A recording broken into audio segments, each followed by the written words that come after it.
Hello, ladies and gentlemen. Today I am going to tell you about a topic which is very, very close to my heart, and I believe this is also close to your heart.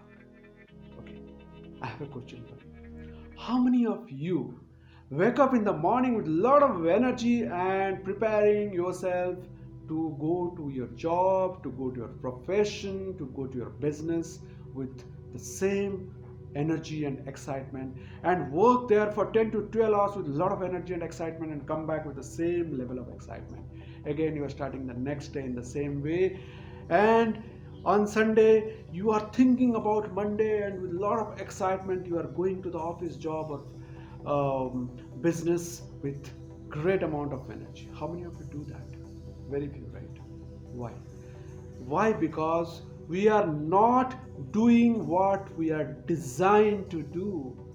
That means we are not living our passion. That is why we are not doing justice with ourselves. We are just living life. Okay. Now, in the next few minutes, I'll be telling you about how you can discover your passion in just 10 minutes time, and a lot of other things, and a beautiful science concept also, how to find out the passion. Okay, so now let me tell you about myself a bit. I'm KP, author of 2 upcoming books, 50 international articles, working with the legends in the field of mind, Dr. Bruce Lipton and Dr. Joe Dispenza. And there are many things in my name as well. So now let me get into that concept. Okay, let me tell you about one beautiful instance or beautiful theory so that you can relate yourself. आप पानी लेते हैं steel का बर्तन में, और वो पानी को आप कहाँ पे गर्म करते हैं? स्टोव में गर्म करते हैं, और जाके जब टच करते हैं पानी गर्म नहीं हुआ बट स्टील का बर्तन गर्म हो गया। सिमिलरली आप मिट्टी का बर्तन लेके जाते हैं और पानी रखते हैं और पानी गर्म हो गया और मिट्टी का बर्तन गर्म नहीं हुआ। ऐसा क्यों होता है? इसलिए होता है कि स्टील का जो मॉलिक्यूल्स है उसका कैरेक्टर डिफरेंट है, पानी का मॉलिक्यूल्स का कैरेक्टर डिफरेंट है। तो क्या कैरेक्टर है, क्या डिफरेंट है, उसको मैं आपको साइंस का एक थ्योरी के साथ जोड़ता हूँ। वो साइंस का थ्योरी का नाम है स्पेसिफिक हीट। स्पेसिफिक हीट का मतलब होता है कि the amount of heat required to change 1 kg substance temperature by 1 degree centigrade।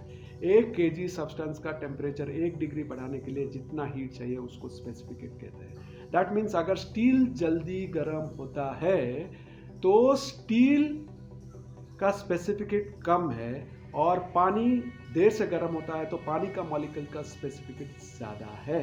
तो दैट मीन्स जिसका स्पेसिफिक हीट ज़्यादा है वो ज़्यादा टाइम लेगा। तो दैट मीन्स हम लोग भी इसी तरह से डिजाइंड है। किसी को ड्राइंग करना अच्छा लगता है, किसी को सिंगिंग करना अच्छा लगता है, किसी को गाड़ी रिपेयर करना अच्छा लगता है, किसी को मैथ सॉल्व करना अच्छा लगता है, किसी को कुछ अलग कुछ करने को अच्छा लगता है। तो हर किसी का दिमाग भी इसी तरह से डिजाइंड है। हर किसी को कब क्या पसंद आता है वो डिफरेंट तरीके से डिजाइंड है। तो हम लोग कैसे उसको जोड़ेंगे? क्यों, कैसे आप बोल सकते हो कि किस तरह से डिजाइन है? हम लोगों को कैसे पता चला? मैं आपको बोलता हूं कि दुनिया का 800 करोड़ जनता का सोचने का तरीका अलग है। 800 करोड़ जनता का एनालिसिस करने का तरीका अलग है। 800 करोड़ जनता का दिमाग का ब्लूप्रिंट अलग है। तो क्यों अलग है? तो 800 करोड़ जनता का फिंगरप्रिंट्स अलग है, आपको पता है, राइट? बायोमेट्रिक्स इसलिए करते हैं। तो फिंगरप्रिंट के साथ क्या कनेक्शन है अपना माइंड ब्लूप्रिंट का? जब 4 साल का बेबी माँ के पेट में रहता है तभी उसका दिमाग का डेवलपमेंट होता है, और उसके साथ साथ फिंगरप्रिंट का भी डेवलपमेंट होता है। तो दैट मीन्स फिंगरप्रिंट सबका अलग है, दिमाग का सोचने का तरीका अलग है, इसलिए हर कोई इंसान अलग है। जैसे कि आप अभी, और कुदरत भी ऐसा डिजाइन किया है कि एफर्टलेसली हर चीज होता है। आप एक फिश को लेके समंदर में छोड़ दो, आराम से तैर लेगा, बट उसको अगर आप पेड़ में चढ़ाओगे तो चढ़ नहीं पाएगा। तो इसी तरह से हर किसी अलग चीज़ के लिए, एक चाइनीज बाम्बू ट्री को 5 साल लगता है ग्रो करने के लिए। 5 साल तक कुछ भी ग्रोथ नहीं होता, 5 साल के बाद अचानक ग्रोथ होता है। तो वो अपने तरीके से डिजाइंड है, और हम लोग भी अपने तरीके से डिजाइंड है। बट हम लोगों में से क्या हो गया कि कोई मेडिकल के लिए, कोई इंजीनियरिंग के लिए, कोई साइंटिस्ट के लिए जबरदस्ती बना देते हैं क्योंकि सोसाइटी ने बोला है वो बना दो, ये कर दो, वो कर दो। इसी वजह से हम लोग आज फंसे पड़े और अपना लाइफ नहीं जी रहे। तो अभी मैं आपको बताऊंगा कि मेरा स्टोरी के बारे में बताऊंगा कि मेरे साथ क्या हुआ, और मेरा कुछ दोस्तों का भी स्टोरी बताऊंगा, आपको उसको सुन के कुछ आइडिया होगा। मैं जब क्लास 10th में रहता था तो मुझे बहुत लोगों ने, मेरा फादर का फ्रेंड, मेरा मदर का फ्रेंड, मेरा रिश्तेदार, मेरा अगल बगल वाले सब आते थे कि यार तू 90% के ऊपर ही लेना पड़ेगा तेरे को 10th में, तभी जाके अच्छा कॉलेज में सीट मिलेगा, साइंस पढ़ना है तेरे को, इंजीनियरिंग करना है, और इंजीनियरिंग करके फिर एमबीए करना है, फिर बाहर जाना है, पैसा कमाना है, सब करना है। मैंने 10th में ले लिया 90% के ऊपर, फिर अच्छा कॉलेज में इंजीनियरिंग पढ़ लिया, साइंस, फिर इंजीनियरिंग कर दिया, फिर एमबीए कर लिया, सब कुछ अच्छे जगह में जॉब कर लिया, फिर भी मेरे पास लगता है कि मैं कुछ मिस कर रहा हूँ लाइफ में। ऐसा क्यों हुआ? ऐसा बहुत लोगों के साथ होता है, बट मैं बताता हूँ, मैं अपना पैशन को ढूंढ लिया हूँ और आज की डेट में मैं अपना पैशन जीता हूँ। ठीक है ना? तो मैं आपको बताऊँगा थोड़ी देर के बाद। अभी मेरा कुछ दोस्तों के बारे में बताता हूँ। मेरे साथ मेरा एक दोस्त पढ़ता था जो बेहतरीन सिंगर है, और उसको तो गाना एक बार सुनता है तो उसका अंदर चला जाता है, और 500 सॉन्ग्स तो ऐसे ही पूरा फुल ट्यून के साथ, कोई देखने की जरूरत नहीं, किसी चीज़ की जरूरत नहीं, वो बिंदास गा लेता है।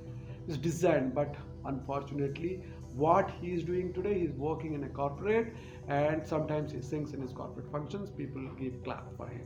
Similarly, और एक फ्रेंड था, मेरा एक फ्रेंड था, उसको 7 साल लगा इंजीनियरिंग कंप्लीट करने के लिए, स्टडीज़ में बहुत वीक था, बट उसका मशीन डिज़ाइन में 100 आउट ऑफ 100 था, और टीचर्स ये बोलते थे कि one of the finest student we have ever seen in machine design. और उसको गाड़ी सामने रख लो, कार रख लो, जीप रख लो, कुछ भी रख लो, उसका जो इंटरनल इंजन वगैरह है उसका दिमाग में ऐसे फिट होता है कि मतलब हर चीज़ ऐसे आ जाता है। और एक मेरा दोस्त हुआ करती थी स्कूल डेज में, कॉलेज डेज में, वो एक बेहतरीन आर्टिस्ट थी, एक पेंसिल लेकर फ्लॉलेसली इतना बेहतरीन डायग्राम कर लेती थी, बेहतरीन ड्राइंग्स कर लेती थी। तो बट ये लोग किसी ने भी अपना पैशन को नहीं जिया, पर probably after 10 years, 15 years, they will realize that what the hell we have done with ourselves.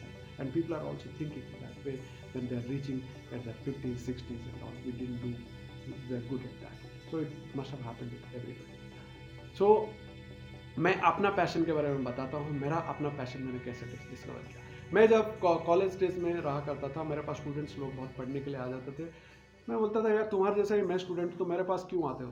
तो वो लोग मुझे बोलते थे कि यार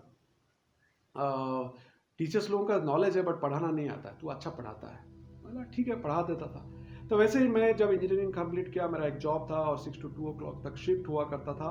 तो 2 o'clock के बाद मेरे पास बहुत टाइम होता था, तो मैंने सोचा कि कुछ पढ़ाया जाए। तो एक न्यूज़पेपर में एक ऐड देखा, और एक होम ट्यूशन के लिए था, तो एक स्टूडेंट को पढ़ाने के लिए, एक डेमो क्लास देने के लिए चला गया।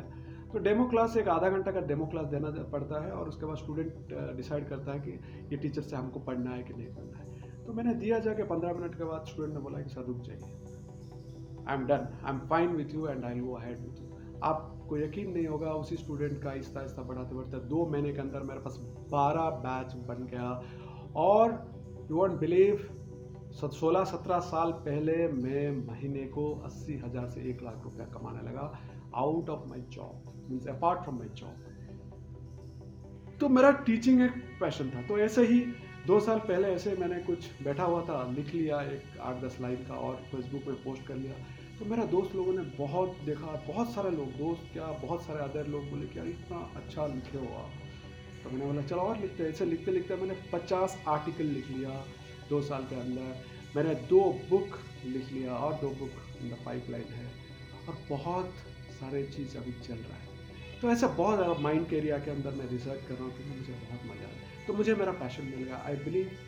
तो ये मुझे निकालने के लिए हार्डली मुझे 10 से 15 मिनट का टाइम लगा था मुझे निकालने के लिए, और आप लोग भी कर सकते हैं। मैं आपको छोटा सा एक्सरसाइज कराता हूँ, 1 मिनट लगेगा। So close your eyes and take a deep breath, and I do, please do allow me, just calm down, take your mind to your school days, what you used to enjoy in your school days. You'd like to paint, you'd like to sing, you'd like to play, which game you'd like to play, just recall. Similarly, you bring it to your college days, engineering days, then MBA days, then job, what you are enjoying, just please write it down. Please write it down. So you must have written. Now open your eyes and just you might have written down 4 or 5 things, like might be interested in playing football or doing some painting or something, whatever it is, or a speaker or anything, a writer or anything. So आप उसमें से क्या कीजिए, वो 4-5 चीज़ को लीजिए और 10 to 15 minutes उसके ऊपर बिताइए, और कौन सा चीज़ आपको बहुत ज़्यादा पसंद लग रहा है आप उसको देखिए। और आप मुझे रीच कर सकते हैं फेसबुक मैसेंजर में, और we can talk also if needed. I'll share my number, you can talk. So this is how you can find it out. There are a lot of things, because I cannot be able to explain you all these things. Probably I have to take a workshop for that, so that I can explain you in depth how to find out your passion. Okay, with this, actually I'll just tell you a small thing about myself. I met Dr. John D. Martini, and मेरा work को, मेरा writings को Dr. John D. Martini, Gaur Gopal Das, Mr. Jack Canfield, everybody appreciated my work. And John D. Martini has told me, your highest value lies in your highest vibration. आप किस चीज़ के लिए आपका तड़प है, किस चीज़ के लिए आपका जुनून है, वही आपका पैशन है। ठीक है, with this I'm coming to the end of this video. Thank you, we'll see you in the next video. Bye bye. Please like and subscribe my YouTube channel Find Your Mind by pressing the subscribe button below.